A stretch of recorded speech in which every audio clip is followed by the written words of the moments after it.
السلام عليكم. النهارده ان شاء الله هنعمل طاجن باميه بالعكاوي بطريقه تحفه جدا. تعالوا بقى نسمي الله ونشوف عملنا الصينيه الخطيره دي ازاي. هجيب معلقه سمنه وهضيف بقى العكاوي اللي معايا، وادي للعكاوي تشويحه كده حلوه. بعد خلاص ما شوحت العكاوي هضيف بصلايه كبيره وفصين ثوم مهروسين، رشه فلفل اسمر، وادي للعكاوي تشويحه تانية كده مع البصل والثوم. خدوا مع بعض تشويحه تمام. هضيف عصير طماطم، معلقه صلصه. تمام كده. ههدي النار شويه وهسيب العكاوي بقى تاخد تسبيكه كده مع عصير الطماطم.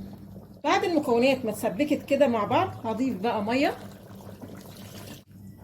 هسيب العكاوي بقى على نار هاديه لحد لما تستوي. كل ما اشوفها يعني كده استوت ولا لا والاقيها لسه ما استوتش ازود ميه لحد ما تستوي، بس ما تستويش سوا كامل، يعني تستوي بس يبقى فاضل لها حاجه بسيطه وهنشوف الاخر ليه.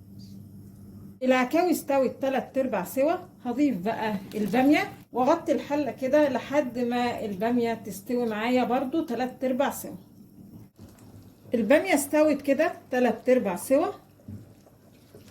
اظبط الملح، هطفي على كده وبعدين هنقل مكونات الحله كلها في صينيه فرن.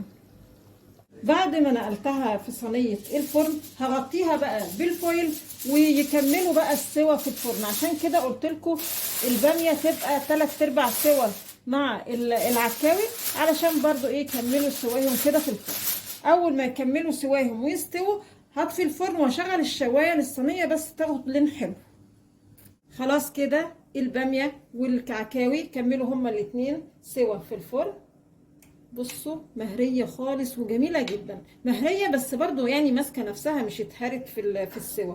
والباميه تحفه، وصينيه الباميه بالعكاوي عايزه اقول لكم ريحتها جميله جدا. يا رب النهارده الوصفه البسيطه دي تكون عجبتكم، وانتظرونا ان شاء الله بفيديو جديد، وما تنسوش الاشتراك في القناه.